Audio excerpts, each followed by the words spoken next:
Graça e paz, pessoal. Bom dia. Bom dia que o galo já cantou. Você está feliz? Está feliz com Cristo e a salvação para a vida eterna que há através dele. Que bom. Seja muito bem-vindo ao canal. Todas as manhãs tem um devocional, uma reflexão na palavra de Deus aqui para abençoar o meu e o seu dia e nos trazer uma aplicação da Bíblia para nós. Amém? Em média 10, 12 minutinhos, então dá para assistir até o final. Já se inscreva aqui durante o vídeo, curte, comenta e compartilha. Amém? Vamos à palavra então. Ontem José foi à presença de Faraó, né? E hoje vamos ver o que teremos para ele. Aproveitando, você já leu todo o capítulo de Gênesis, todo o livro de Gênesis, falta pouquinho para acabarmos. E é um livro fantástico, a história de José, como eu disse, inspira muito e nos ensina muito. Amém? Então vamos lá. Gênesis capítulo 41, versículo 37. O plano pareceu bom ao faraó e a todos os seus conselheiros. Por isso o faraó lhe perguntou: será que vamos achar alguém como este homem, em quem está o Espírito Divino? Disse, pois, o faraó a José: uma vez que Deus lhe revelou todas essas coisas, não há ninguém tão criterioso e sábio como você. Você terá o comando de meu palácio e todo o meu povo se sujeitará às suas ordens. Somente em relação ao trono serei maior que você. E o faraó prosseguiu: entrego a você agora o comando de toda a terra do Egito. Em seguida o faraó tirou do dedo o seu anel-selo e o colocou no dedo de José.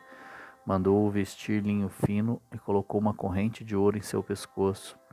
Também o fez subir em sua segunda carruagem real, e à frente os arautos iam gritando: abram caminho. Assim José foi posto no comando de toda a terra do Egito. Disse ainda o faraó a José: eu sou o faraó, mas sem a sua palavra ninguém poderá levantar a mão nem o pé em todo o Egito. O faraó deu a José o nome de Zefanate Paneia, e lhe deu por mulher a Zenate, filha de Potífera, sacerdote de Depois José foi inspecionar toda a terra do Egito. José tinha 30 anos de idade quando começou a servir ao faraó, rei do Egito. Ele se ausentou da presença do faraó e foi percorrer todo o Egito. Durante os 7 anos de fartura, a terra teve grande produção. José recolheu todo o excedente dos 7 anos de fartura no Egito e o armazenou nas cidades. Em cada cidade ele armazenava o trigo colhido nas lavouras das redondezas. Assim José estocou muito trigo, como a areia do mar. Tal era a quantidade que ele parou de anotar, porque ia além de toda medida. Amém. Então, o faraó, quando não é o Caléu aqui dentro, é a Pedrita lá fora, né? Então, o faraó reconheceu Deus na vida de José. Quando José revelou o sonho do copeiro e do padeiro, e ele pediu que o copeiro não esquecesse dele, e o copeiro se esqueceu. Naquela época só tinha vaga para padeiro, para chefe dos padeiros. E não era isso que o Senhor tinha para a vida de José. Então, o copeiro acabou não se lembrando de José. Mas a hora que o faraó precisava de alguém como José, precisava de alguém que revelaria os sonhos que Deus estava falando para ele, e tudo aquilo que Deus faria na terra do Egito nos próximos anos, era necessário um homem de Deus. E foi aí que o copeiro lembrou-se de José. E agora José é restaurado da prisão para o mais alto cargo no Egito. Não existia este cargo. Faraó entendeu a necessidade e reconheceu o favor de Deus sobre a vida de José e o colocou no mais alto cargo, somente abaixo dele, em todo o Egito. Então, o que eu vejo e penso não existe situação adversa que não pode ser mudada de uma hora para outra, da noite para o dia. Não tem. Deus pode fazer qualquer coisa. Deus criou Adão do pó da terra. Deus criou todo o mundo, todas as plantas, todas as aves, todos os peixes, todos os mares, todos os animais, tudo com o poder da sua palavra. Como nós vimos no início de Gênesis, tudo era vazio e sem forma. E apenas com o poder da sua palavra Deus criou tudo. Deus já existia antes dele criar as coisas. Antes dele criar tudo. Antes de criar o mundo.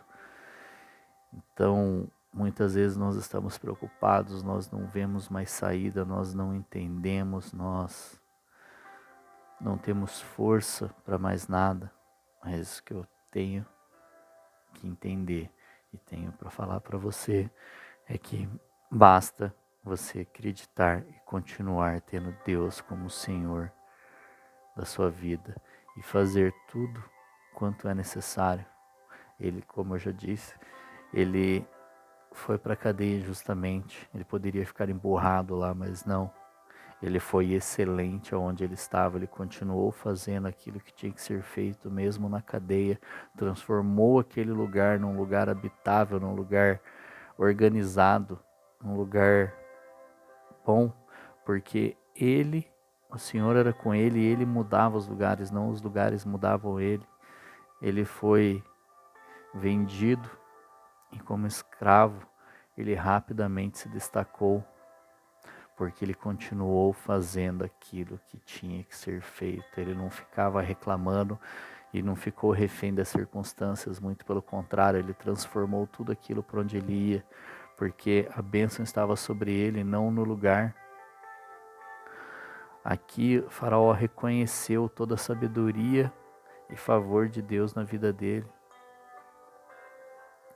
Restaurou tudo que ele tinha e colocou ele no mais alto lugar.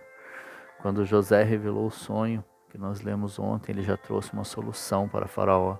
O Senhor deu sabedoria a ele, já entregaram uma resolução, não só desvendou ali, interpretou o sonho de Faraó, mas também deu uma solução para aquilo que viria de acontecer. E o Faraó falou: se você criou a solução, meu amigo, ninguém melhor que um servo de Deus para poder executar essa solução que lhe foi dada. E aqui nós vemos que ele começou a fazer tudo certinho. E era tanto, tanta fartura que não tinha medidas mais para anotar, não tinha como contar mais. Né? Era muito além da capacidade da época de controlar, contar, não tinha balança. Né? Eles deviam ter alguma maneira lá mais arcaica de fazer esse peso, né? Eles comparavam com outras coisas, porque o favor de Deus sobre a vida dele. Então não há nada que esteja tão ruim, ou uma situação tão adversa, que não pode ser transformada e mudada por Deus. Basta nós estarmos alinhados com a vontade dele, nos posicionarmos como filhos de Deus, porque se nós somos filhos de Deus, cordeiros em Cristo, conforme a palavra dele, nós temos que ter posição de filhos. João 1,12 diz, né, mas todo aquele que o recebeu, deu-lhe o direito de ser chamado filho de Deus. Todos nós somos filhos de Deus. Eu já disse em outro vídeo mais antigo que nem todos são, né, devido a esse texto, mas foi uma outra interpretação minha, Mas a verdade é que todos nós somos filhos de Deus. Eu, você e todos que estão circulando, perambulando pela terra. Acontece que nem todos tomaram a sua posição de filhos, nem todos aceitaram a sua filiação em Deus Pai.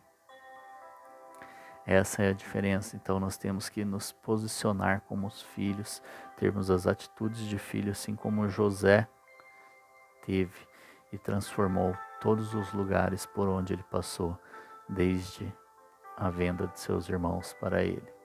Amém? Então, que a gente saia daqui hoje com essa palavra, que nada é impossível para Deus.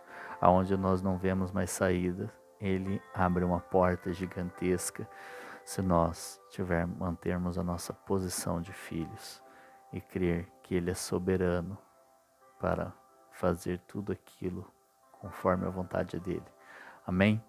Que Deus te abençoe, um forte abraço, um grande beijo no seu coração e até amanhã.